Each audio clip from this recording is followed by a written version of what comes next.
Well, ladies and gentlemen, good afternoon. It's a graveyard slot. This is the worst ebb of the human spirit, just after lunch, and it's warm and it's dark and you're looking at presentations. My only saving grace is that you've not had alcohol apart from one or two hip flasks as I was dashing around earlier, so hopefully you should stay awake. It's interesting to hear the dog story. When I was going through my aircrew training, I'm a military officer previously in a previous incarnation. One of the things we do is escape and evasion training, where we have to dig a scrape in the ground and then survive in that for a couple of days.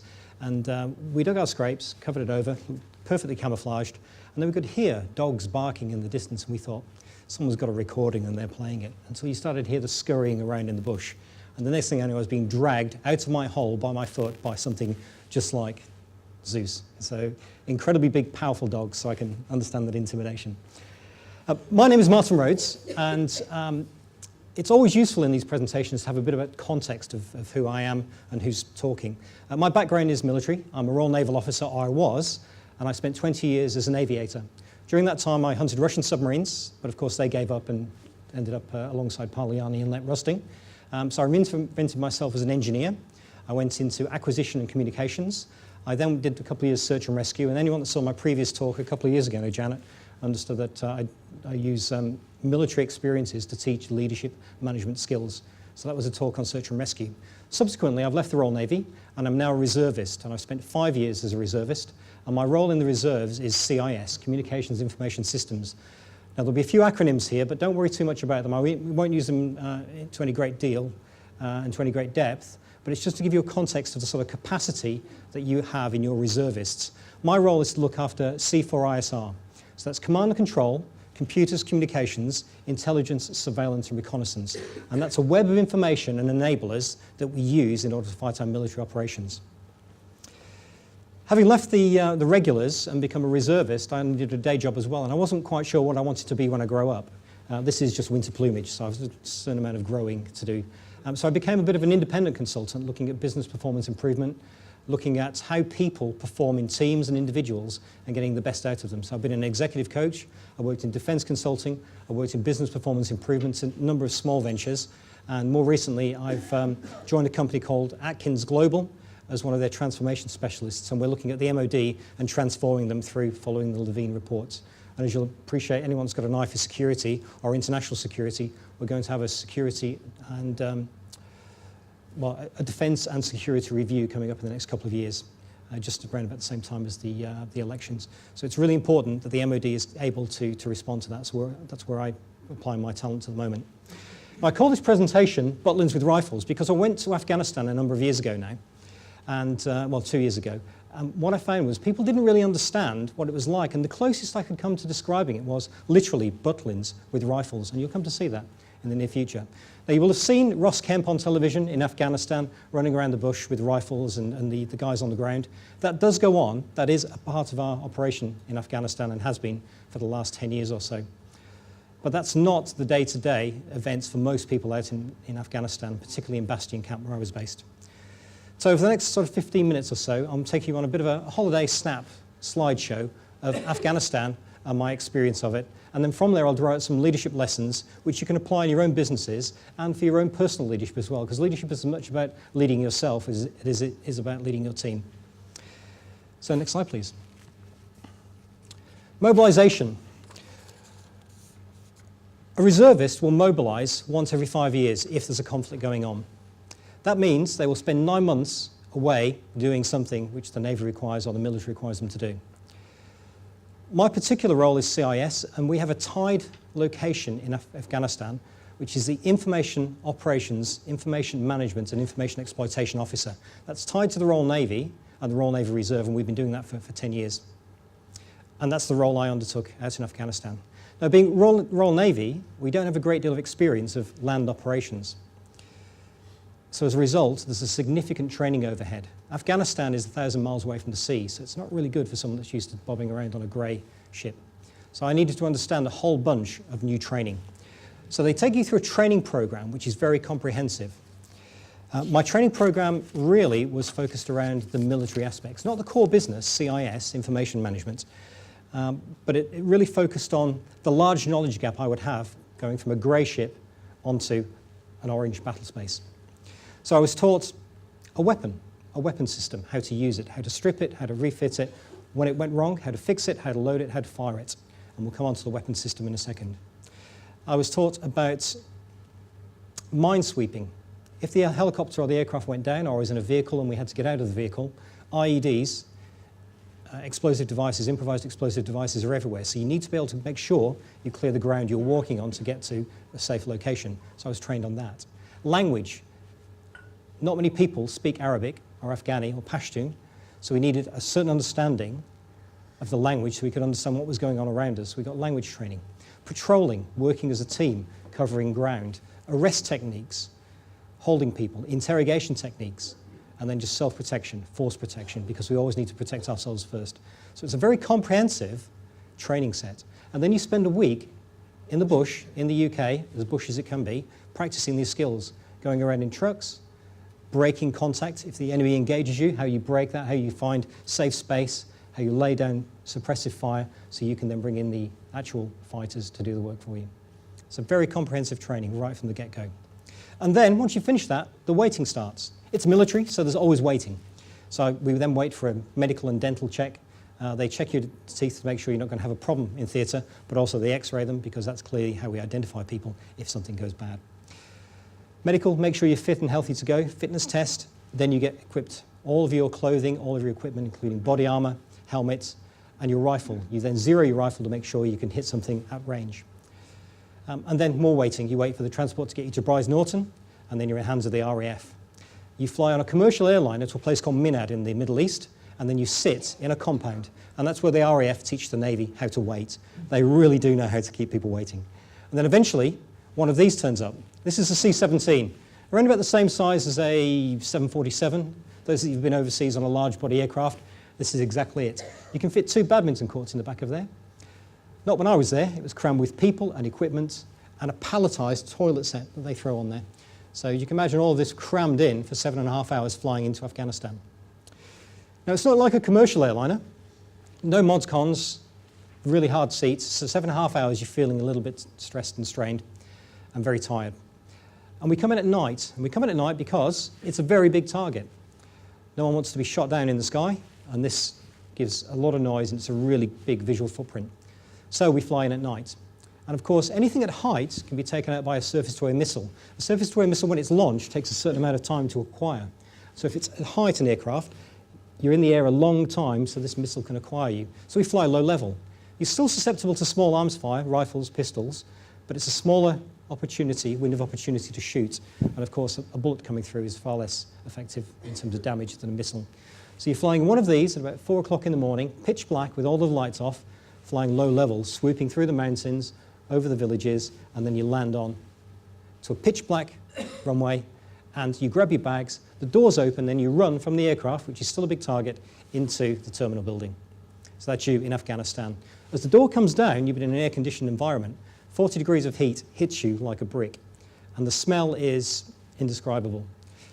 It's not something I want to describe, but it's not very pleasant. So you're then running across the runway with your rifle and your kit, and you throw it into your bunk for the first night. As you can appreciate, Afghanistan is not a familiar place for most of us coming from the West, and a military base thrown up in the desert is perhaps not have the same level of health and safety that we'd normally have in the UK, and it certainly doesn't have signposts. The roads are all dust, so they don't let you out on your own because you will get lost and you will get injured. So the first night is spent in transit accommodation. Next slide, please. But that's where you get this, your weapon system, the SA-80, A2, Heckler & Koch.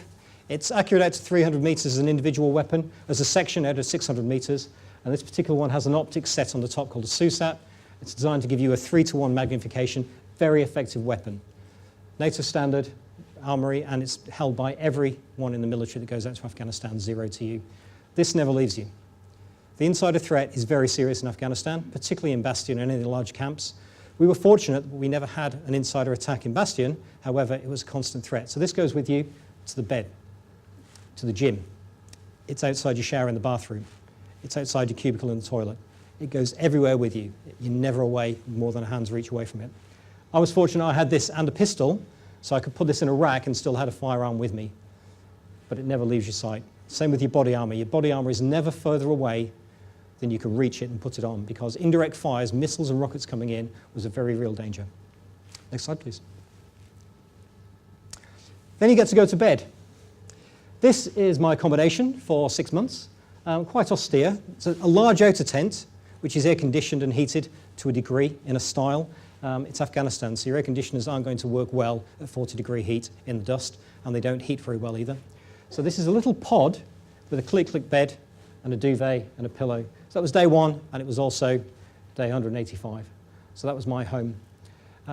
Not everyone has such austere accommodation, but early on you don't get the opportunity to sort of spruce it up.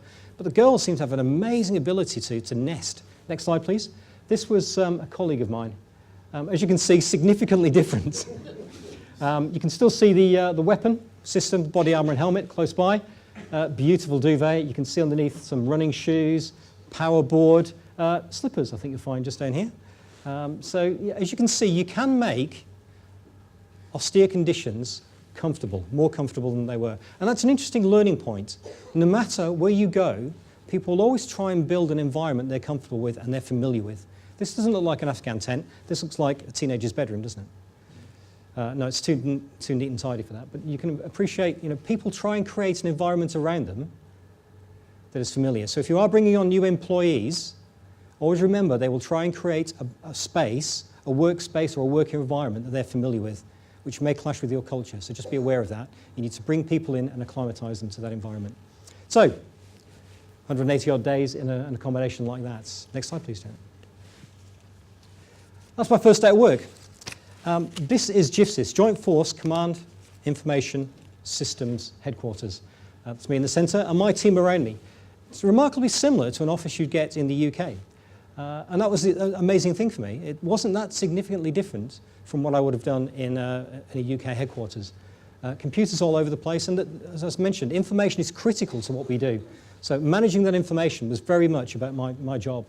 I looked after the information management and information exploitation for the coalition right across Afghanistan as centred at Bastion. So there were places like Kabul where there was more information managers just like me, but I set the policy and I policed the procedures and governance for everything out in Helmand province, with not just on my own but with a team. On my left is a warrant officer, Mark. He's RAF. Now the RAF have been consolidating a lot of their groups, so you can imagine being an information specialist. I would expect an information specialist as my left-hand man in this case. What the RAF have done is taken their communicators, their information and computer specialists, their application specialists, and their riggers, the guys that build antennas and radios, and consolidate them into one trade group. So imagine what guy I got on my left-hand side to help me manage information across Afghanistan. Yes, a guy that builds antennas. So he had no idea about applications, no idea about SharePoint, information flows, network systems, computers, routers and servers. So that was a bit of a learning curve. But fortunately, as a warrant officer, he had management skills. So if you don't get what you need, you take the strengths of the individual. So I gave him a team of application specialists, Royal Signal engineers, who are they're trained to work on SharePoint, work on all of the applications we use in theatre. Some of them are just Word and Office type tools. Others are very specialist intelligence gathering tools. And they were fully trained. So he managed that team. He also was my policeman. Because he's a warrant officer, he carries with him a very big set of boots, which you can kick people with very hard. If it gets to my desk level, things have gone wrong. If I keep it at his level, then it's controlled, just like a regimental sergeant major would control a team. It's a very, very capable guy.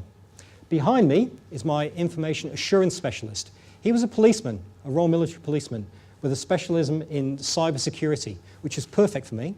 We had an application system running across the network so that if anyone played with information they weren't supposed to, or they plugged something in that they weren't supposed to, it was alerted to him. So every morning, part of my battle routine was to get the information assurance update. And it's amazing. Tim, can I just pull this off here? Would you mind? These are prolific in theatre. iPads, application tablets, phones, mobile phones, iPods, and they need charge. So you can plug these into any computer through a USB and they charge up. The problem is, my network is mission secret, so it's NATO secret information, almost top secret. So the second you plug one of these in, even though you're only charging it, it actually becomes a secret piece of equipment. It's contaminated by an information flow, because we can't govern what goes onto here. As a result, anyone that plugged one of those in lost it, confiscated by my Royal Military policeman. Held for 30 years, because that's the endurance of the information, that's how long it stays secret for. So there'll be a whole bunch of very new iPads coming out of the MOD from my tour, because I confiscated like 235 of these. And that's just the UK. The Americans are far more draconian. What they do is they take one of these and they take it straight across to the wall, and they get a nail and a hammer and they bang it in. So as you walk into the American compound, you can see on the side of the wall iPads, iPods, mobile phones, all nailed to the floor, or nailed to the wall, because they've been confiscated and they've been deemed as secret. So, yeah, I thought I was very lenient. So in about 30 years' time, there'll be a whole bunch of these hitting eBay as heirlooms. So get yourself an old iPod. So that was the office. My team around me, this is the operations and planning team. And then I had another prefab next to me, which wasn't owned by me. It was owned by the what we call the J3, the operations guys. These were the guys running the network. As you can appreciate, Afghanistan doesn't have a complete GSM mobile phone network. It doesn't have a BT laying cable in the ground. What we have are radios and satellites. And these guys kept the plates spinning on the radios and satellites. So that was my team. Next slide, please, Sharon. This is how it became more austere. My application specialists all had specialist equipment, and this is the tents they were in. So despite running a 21st century battle, we're in a third world country, essentially, in terms of capability. No infrastructure. So this is a tent with basically desks on the ground and various applications. The system at the front is called Bowman. That's our land communication system. Provides mapping, provides email, some texting, and it also has a telephone for voice over IP communications. Bowman, B-O-W-M-A-N. It's not a very good system, or it didn't used to be. It's improved significantly, but it became known as better with a map and a Nokia. So Bowman, that was because that's what it was. It was a very poor system, significantly improved, but my application specialists had to get these communicating right across Afghanistan. So quite a challenging section. Next slide, please, Janet. So my day, we have a battle rhythm. This is how we run our week. We run out of Mondays and Fridays and Tuesdays and Thursdays. It's all numbers. So we start any day with breakfast, 0600. That's when the galley opens. The DFAC, it was called by the army. Most people are out running at that stage. They run, they shower, they run with a rifle, they shower with their rifle, they then get into green uniform, and you saw me one previously, and then they have breakfast. The food there was absolutely fabulous while I was there, but as we were coming to the end of my tour, Herrick 17, we were starting to withdraw some of our assets because we have to be out by the end of this year. As a result, food quality started to drop off. Not for me though, hurrah. So breakfast, and then we turn to at 8 o'clock. We turn to at 8 because that's a normal working day for us. The UK, of course, is still in bed. They don't get out of bed until a couple of hours later, and they don't come to the office until about 11 o'clock, 12 o'clock my time in Afghanistan. So I've got 4 hours of working before PGHQ, Permanent Joint Headquarters, wakes up. So between 8 and 8:30, I have to sort my life out, sort out what's gone on overnight. I do have a duty officer running overnight, but to be honest, he doesn't really know my business. He's just about keeping the networks up and running. So my day was quite interesting, quite challenging. I'd start by looking at the emails. What had come in? What problems had we encountered that night? If there was nothing there, then I'd look at the drive space. As you can appreciate, lots of people are talking all the time in military operations. Email flows, communications flows, plans are passed around, reports come back, surveillance is undertaken. We've got video footage going on, various towers. That whole has to be coordinated. And I only have a certain amount of drive space. It's not as if I'm in the UK, I can just go down to PC World and buy some more. I have to be very stringent about what I use and what I keep. So it's about monitoring the space on a computer system. Most people use Windows. Windows needs a headroom of about 30% of its drive space, and I was constantly running at about 10 to 15%. So having to move information around to make sure the systems continue to work. Very, very difficult. Any breaches overnight, any iPads I needed to nail to the wall, any backups that didn't run, because the information needs to be available. People generally don't treat information very well. They'll delete it and they'll say, oh, I need it back. Oh, can I have? So I had a process by which I was constantly looking at backup information. And backups are not just for the people in theatre, Freedom of Information Act, coroners, operational analysis, long time downstream, this information needs to be drawn back so that we can fight a battle in the Court of Human Rights or in The Hague. So this information is very critical. Breakages, things would break. The information assurance piece, if we'd lost data, and also making sure that the Queen's secrets remain secret. Because although we're all part of a coalition, we're all friendly, we're all fighting the same enemy, we may be at war or in tension with some of those other nations in the future. So they're constantly probing my network, and I suspect, not my section, that we were constantly probing theirs to make sure that we were protecting ourselves and knowing the secrets of others. It's one of those things we just need to be aware of. And then we prepped for the briefing. The briefing was very short and sharp. We all did sit down, which was unusual, because most briefings I have with the military, you're on your feet, because if people sit down, they relax. If you're on your feet, it's very, very focused. But this was a run-through of all of the network, any problems we've had, including satellite communications back to the UK. So that was my battle rhythm for the day. Lunch, good quality food, and every lunch they have a different menu, and it would be on a routine. So it was Meatball Friday was my favourite. So it was the IKEA meatballs being served up with various different sauces. And being Afghanistan and having lots of internationals there, every day had a curry if you fancied a curry. And one of my team had a challenge that he was going to eat a curry for every day. And yeah, he was an unwell chap. Sunday was Commander's Weekly Brief. That was torture because we'd clean our desks, and then from 1 o'clock till about 5 o'clock it would be a complete brief of everything that's gone previously and everything going ahead. And then Wednesday, a visual telecommunications conference with PGHQ. That's where we get our updates of orders. And then Thursday we'd have an engineering brief. What was broken, what could we fix? And there was another one that came along later. The network was getting quite old and quite tired, so I was responsible for replenishing the network, something called OpJana. And that new network has become the core for what we'll use for all our contingency operations. I'd also have duties, not just doing the day-to-day job. I would either be a network commander overnight, looking after the network, making sure everything was going, or I'd be a tower commander doing force protection. Next slide, please, Janet. So we'd also try and break down some of our stress with the gym. It's interesting to note that people perform really well when they get some of the stress out of their systems. Fitness is a key element to the military because we have to be available, ready to act. So I ran a spinning class 3 times a week. This is my application specialist. Everyone a Royal Signaller, apart from this lass on the end. She's a nurse, and I had a whole bunch of nurses come along to the class as well. So it was quite good for inter-system and inter-branch communication. I think the guys liked having nurses around as well. But we had 35% of injuries in the Roll 3 were caused by fizz. Not by being shot at, not by accidents, by fizz. And if you ever come across the Insanity late at night, if you're flicking through the channels, Insanity Fizz, where you do sort of 3 minutes of exercise, 30 seconds break, people were breaking. They go into theatre, they think, oh great, 6 months, I'll really get fit. You know, op massive, they'll all come back like Schwarzenegger. Not some of the girls, but some of them. And then injuries, 35% of injuries were fitness related. But it's important to bring down the stress level. And we played together as well, and that's an important thing. My team worked really hard, long hours trying to keep the plates of the network spinning, but we played hard as well, as much as you can in Afghanistan, being a dry country. Next slide, please, Jenna. It's a national responsibility, my role, so you need to get out and see the world. And of course, you can't just stick your hand out, grab a train, grab a cab. This is the only cab we could grab. This is the Merlin Mark III. Very capable aircraft. I flew these when they were grey and used to hunt Russian submarines. This was the Army version, or the RAF version, which has a ramp on the back and was used for travelling around with people. And I'd fly from here to places like Kandahar, to Kabul, and to Lashkar, which you've possibly heard on the news. Next slide, please, Jenna.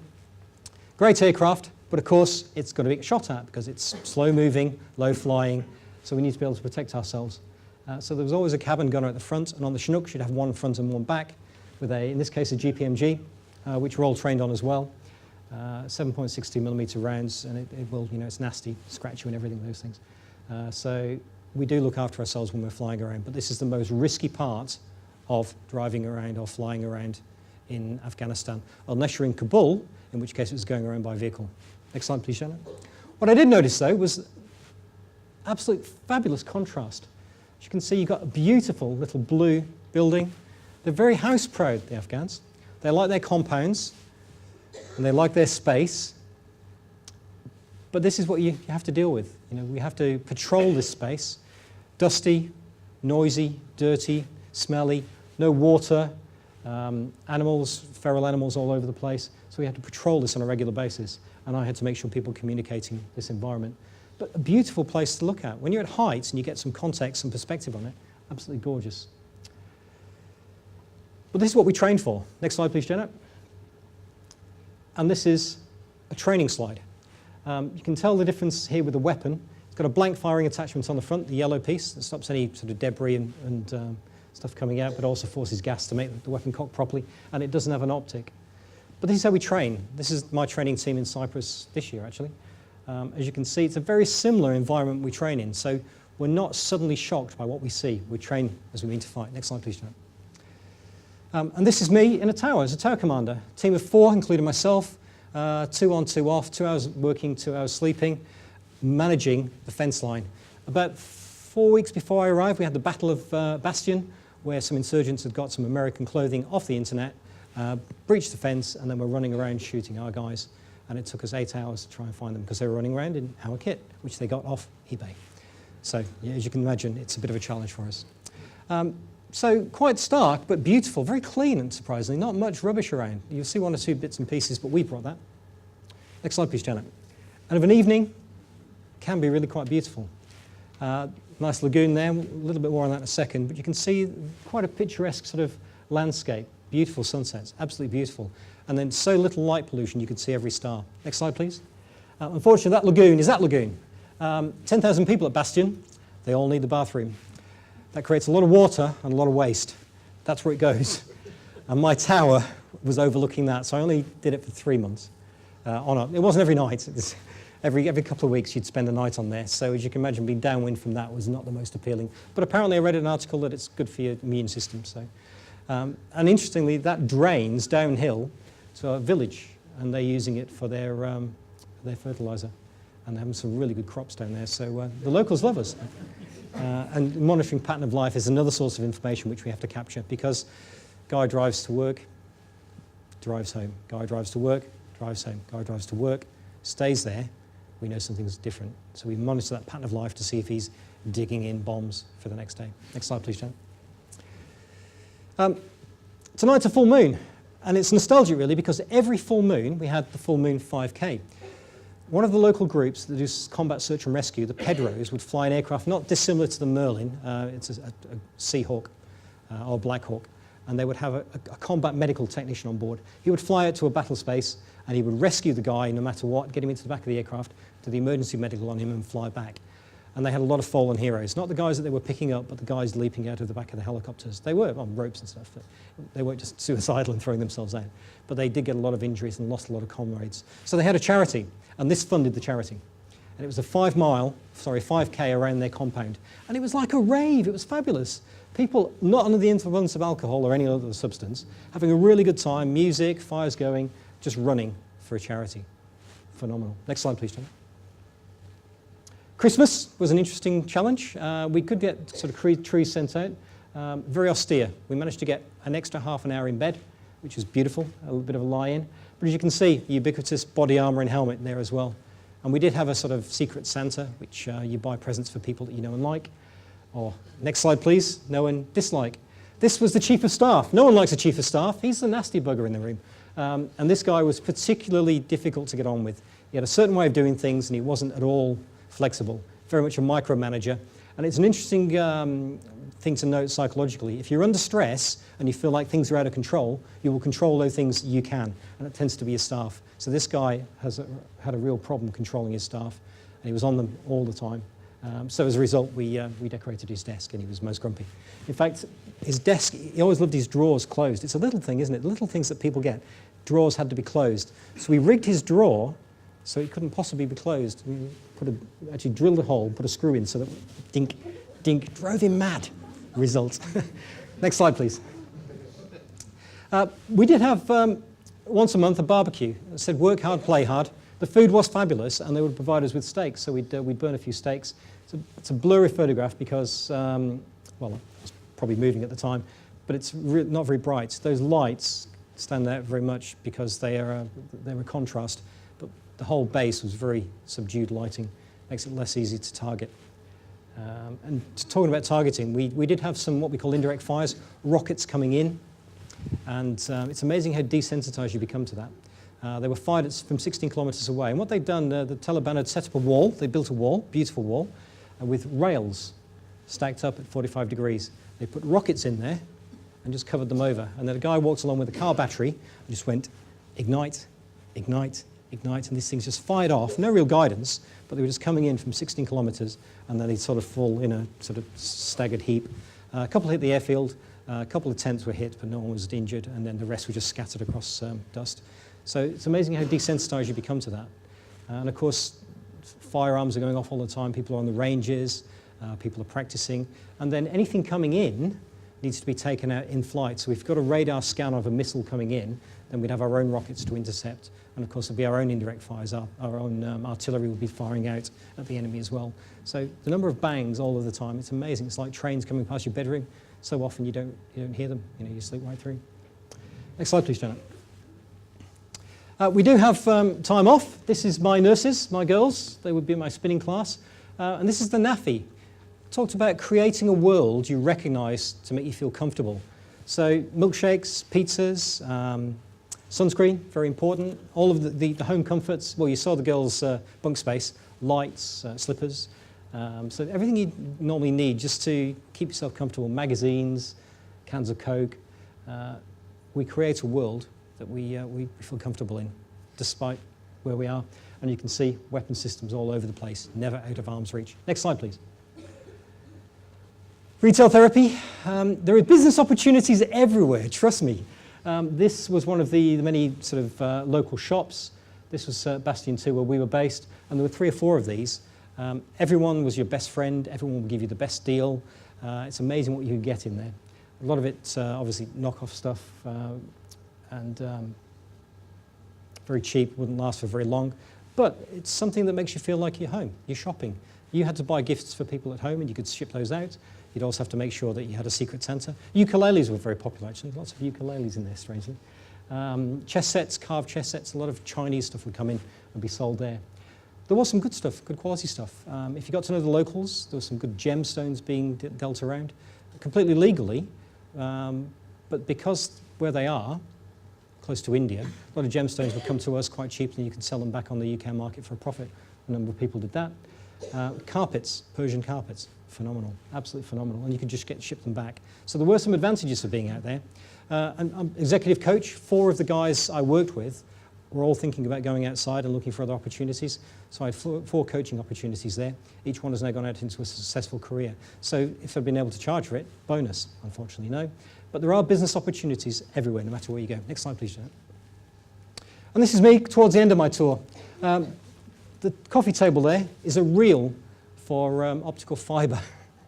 Make and Mend. It became a really good coffee table, and that's just outside my commander's office. The guy on the right, Stu Sweetlove. RAF, he's another one I coached. He's just about to go outside now, and he's got himself a fabulous NATO job. So opportunities everywhere. And that was just saying goodbye as we'd handed over. Very comprehensive handover, about a week. The new guy coming in was very, very capable. Worked for HP and Fujitsu on our information infrastructure. So my handover period was very, very relaxed. And then flying back to the UK. Next slide, please, Jan. So, what did I learn? People have an amazing capacity. You give them space, they will impress you. We were working 13, 14, 15-hour days there. Some very complex situations. Chaos, danger, constant danger. And yet people, they throve. They really did get on with things. So, don't underestimate your people. If you've got a team, find out what makes them tick, as you are the leader of that team. Find out what really engages them and engage them on that topic. They will impress you. Training is critical. Recently we've had a bit of an economic downturn and people cut off training. I would say that no one in the military would ever turn down training. We know that is our winning advantage. That is our force multiplier. If you can afford training, I would say you can't afford not to train. The difference between a winner and a loser in a horse race is often a nose, but that nose is caused and given that advantage by training. So never turn down training if you get the opportunity and offer it to your staff. That's how you get your winning advantage. Look around at various companies. They all offer very similar quality, very similar experience, very similar people. So what is your USP? Well, you can only compete on price unless they are literally world leading. And for us, training was critical because it was often the difference between life and death. As a leader, be clear on what you want and then get out of your team's way. Most of the problems I engaged in theatre are the same as the problems I engage in the commercial world. It's people not being clear what they want. It's a vague idea of where you want to be. If you remember the speech by, I can't remember the name of the American president now, JFK, we will have a man on the moon and return safely by the end of the decade. Very clear statement. Everyone knew what needed to be achieved. That level of clarity is really compelling. It's a bold leadership decision, but he got out of his team's way as a result of that. But it was very clear what needed to be done, and then people solved the problem. So be very clear about what you want. And remember, as leaders, the good idea of a leader is often a direction to everyone else. A CEO of a company will walk around and think, oh, wouldn't it be good if? And then a sentence follows, and people take that as direction. And the next thing you know, the world is just as the CEO said. So be aware of what you're saying as carries a certain amount of gravitas. It directs people, so be very clear about what you want. Information. Information management is a force multiplier. It was for me. Knowing what was going on gave me advantage significantly over the Taliban. So much so that I had a particular guy being shot at while he was fixing a tower. I knew where this surgeon was, and we could have taken him out, but we decided not to, because he was a low threat to the guy on the tower, and if we'd have killed him, 3 of his friends would have come out and played. So having that information allows us to make those decisions. And the day of big data, you will find trends, leads, preemptive information. Understand your information, make sure you know what's going on. And then finally, work hard together, but play hard together. That's how you build the teams that achieve incredible things. Ladies and gentlemen, that's all I have. Comments, questions, verbal abuse? Janet. Thank you.